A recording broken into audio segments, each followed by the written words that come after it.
Écoute, c'est très simple. Avec les femmes, c'est la première impression qui compte. La première. Tu dois montrer de l'assurance. Tu m'as demandé en pleurant à t'aider à faire ta déclaration, alors là mec, tu dois assurer. Tu peux le faire et tu vas le faire. Allez, bouge ton cul et commence déjà par lui dire bonjour. Ta gueule et fais-le.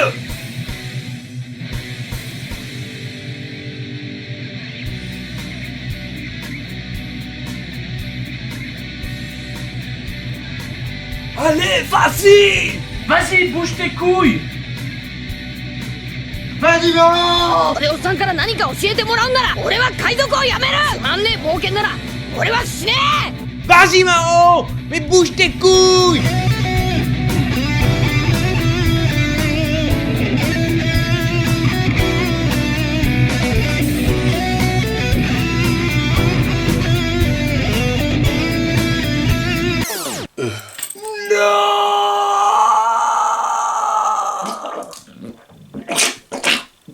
Putain mec, mais tu fais chier! Mao, Mao, Mao, Mao.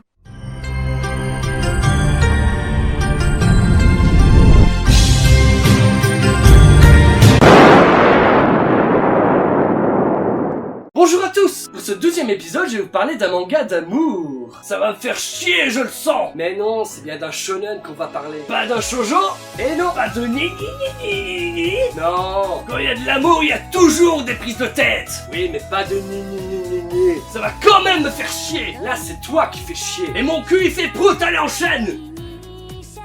Quoi? Nous allons entrer dans les bas-fonds de la pensée humaine, de l'amour, le vrai, avec toute sa complexité. Je vais donc vous parler de Ice. Ice est un manga compilé en 15 tomes et réalisé par Masakazu Katsura. Comment ça vous ne connaissez pas? Rappelez-vous de ça? Quelle joie d'avoir dans sa maison une fille d'une autre dimension.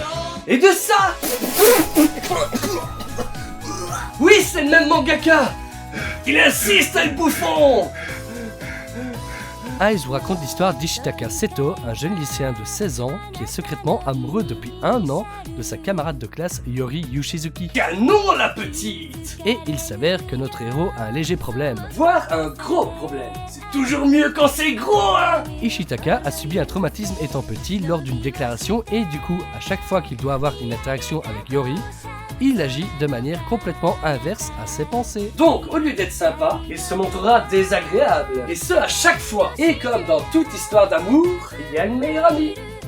Ou la meilleure amie. Vous savez, celui à qui on se confie pour avoir des conseils. Et qui vous conseille parfois de la manière la plus perverse qui soit. Tu t'en fous, le principal c'est de lui bouffer le cul. Et si tu lui roulais directement une pelle, gaffe à tes couilles, hein, on sait jamais. Sois confiant, tu fonces, et si ça marche, tu m'expliqueras tout en détail. En détail.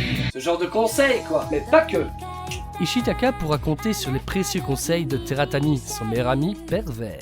C'est marrant comme les binômes de genre peuvent être intéressants. Hé Mao! Tu les as foutus où mes magazines de cul? C'est bon, j'ai trouvé! Hey! T'avais remarqué que la voisine faisait du sein nu dans le jardin? Ah la cochonne! Elle veut ma b... L'histoire va finalement évoluer grâce à un événement qui va chambouler notre héros. C'est con pourtant, mais plutôt efficace. Nos camarades vont être désignés tous les deux pour élaborer un projet de classe lors de la fête de bienvenue aux élèves de première année.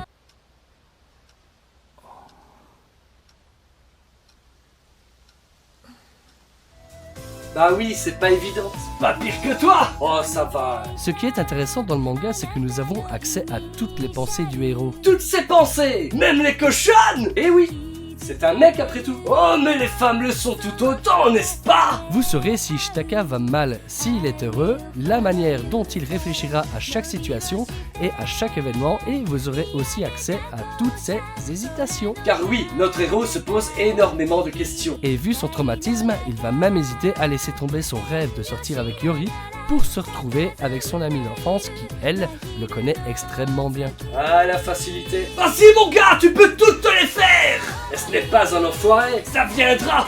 On devient tous des sales cons! N'importe quoi. Ce manga est pour moi très différent des mangas shoujo cuculapraline, tout simplement car tout en étant drôle, il ne tombe jamais ou plutôt que rarement dans le ridicule. L'histoire est mature et complètement réaliste. suivant les situations, il est agréable de suivre toutes les réflexions du héros pour essayer de les affronter selon ses sentiments. Bon, j'avoue que parfois il mérite des tartes dans sa gueule. Mais dans l'ensemble, le manga vous tient complètement en haleine. Très vite, vous allez vouloir vous-même encourager le héros. Vas-y, sale fiotte! Certainement de manière plus sympathique. Je suis le mec le plus sympa du monde, tu rigoles? Mais quoi? T'es drôle quand même, hein, des fois. Il existe 6 épisodes de Ice qui retracent plus ou moins l'histoire de nos tourtereaux. Comme d'habitude, quoi. Et un OAV qui se détache de la trame principale du manga. Qu'est-ce qui te fait marrer? On va passer au moment que j'aime bien! Ah, bon. Il faut bien en parler étant donné que dans le manga de base, sans être obscène, certains dessins vous mettent un peu l'eau à la bouche. L'eau à la bouche, j'ai dit, putain! Le manga n'y a pas échappé, il existe pas mal de planches hentai qui reprennent les personnages du manga pour les mettre dans des positions que j'appellerais plus fantastiques. Par contre, je ne sais pas s'il existe un anime hentai de Ice. Si vous en trouvez, en commentaire, hein, les gars! Ou les filles! Je terminerai en disant que les sentiments amoureux sont vraiment très compliqués et que ce n'est pas toujours évident de les gérer. Il est souvent bon de se confier à une personne de confiance pour avoir un avis extérieur, vous voyez. Pour prendre du recul, faites gaffe à cette bombe d'émotions qui peut vous submerger. Et donc, que vous soyez en couple ou célibataire et en chasse, fille ou garçon, tant que possible, ne laissez rien tomber. Vivez vos sentiments à fond. À bientôt pour l'épisode 13.